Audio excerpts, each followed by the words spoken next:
Welcome back, ladies and gentlemen. Opposition is growing to the Export-Import Bank. We'll tell you what it is and what it means. What would sanctions lifting mean to the Iranian economy?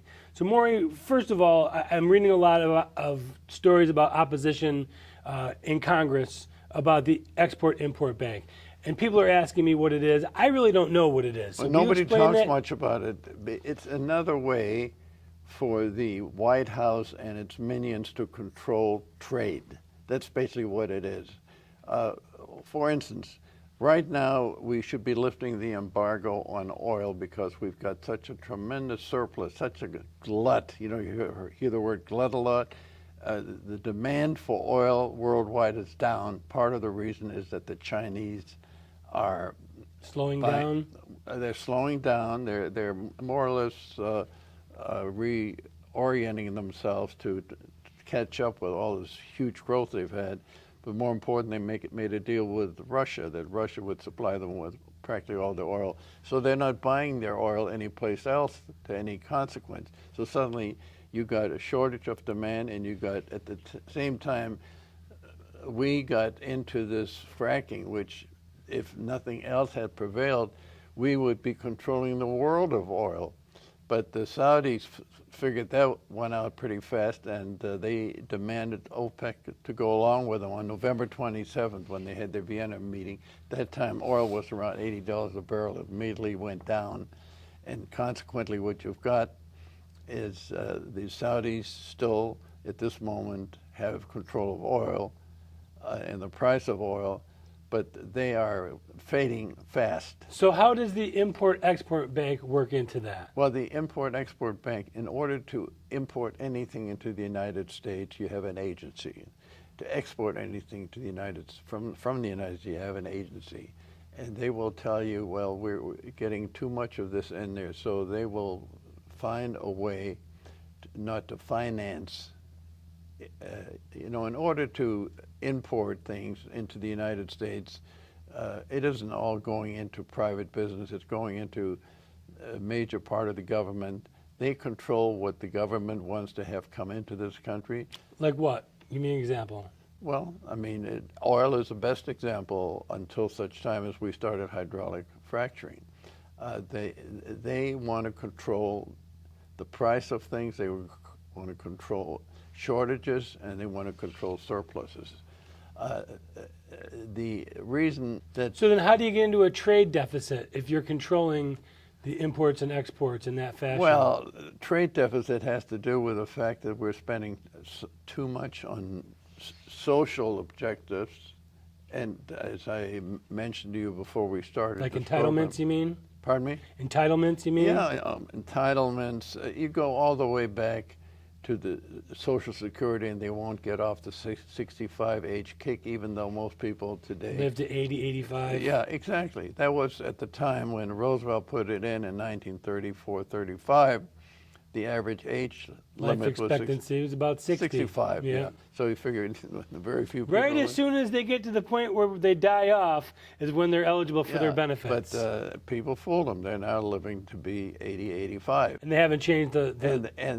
And the Medicare situation, of course, was based on the fact that Lyndon Johnson, who in many ways was the most powerful president we've ever had because he didn't give a damn for anybody or anything. He just made it happen, and he worked together with J. Edgar Hoover, the head of FBI, to get a book on anybody that meant anything. So he could literally blackmail people into supporting him. Sounds familiar. Right. He came in with he was the one that started the war on poverty. He was also the one that got us massively involved in Indochina.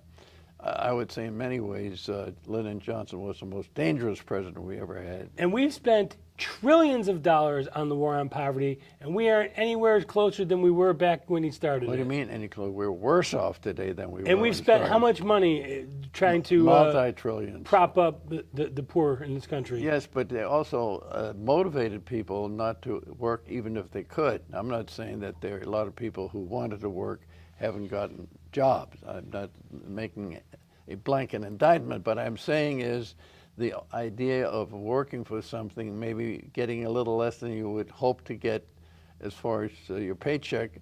Now they feel, I've heard, and I haven't studied this very much, but that almost anybody today, if they are smart enough and spend enough time, they can get enough money by just sitting on their duff and then putting all those little deals of Medicare and Medicaid and all these other things, and not having to work and The still SNAP get paid. program, By the the way, food stamps, you know, one and- of the worst exponent of this was Richard Nixon. Richard Nixon was the guy who started the idea of income tax rebates for if you were below a level of income, you were getting a check from the government automatically. So because Nixon was considered such a right-wing loon, when it came to social, the social agenda, he was about as leftist as anybody we've had in the last 100 years. And there's a lot of people on the right that still talk about him taking us off the gold standard.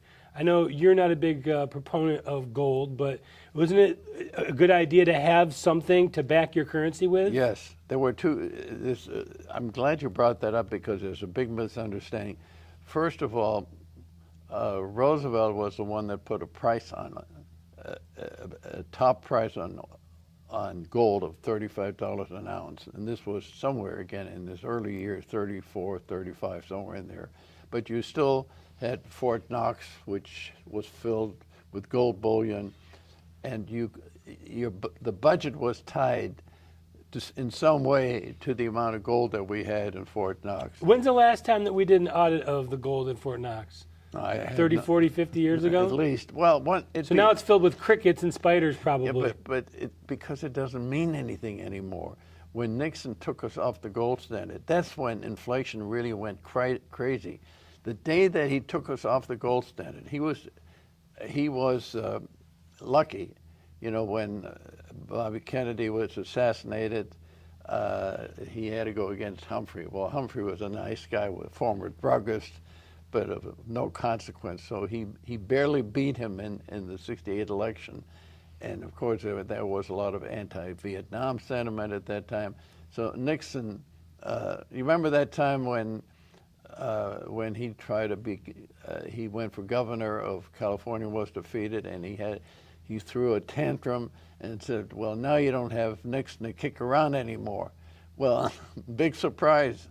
He came back not as governor of California, but he came back as president of the United States. And you think that was a mistake to take us off the gold standard? A terrible mistake, because even if it was psychological, the very fact... That's an interesting point that you said. Even if it's psychological, it would have made you think that you had something to back your currency with. It forced Congress and the president to keep the budget balanced according to the amount of gold that we had at Fort Knox. It really was.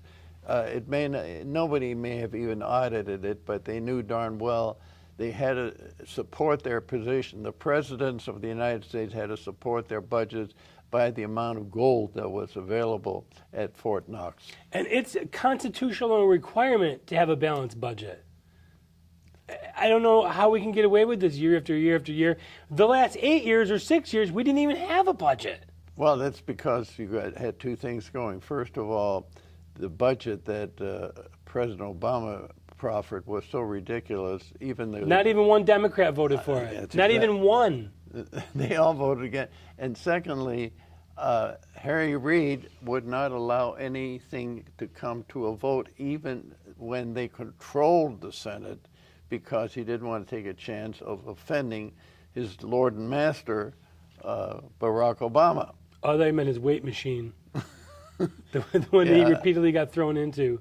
Yeah, well, I've heard some interesting stories about that, which I don't know if are valid. The brother, there's stories about that. There's a story that he did not get along too well with some of the illegals in Vegas who felt that he was... Some of the hierarchies in Las Vegas? Yeah, some people call them the mafia. I don't know what they're called today. Probably just good Democrats.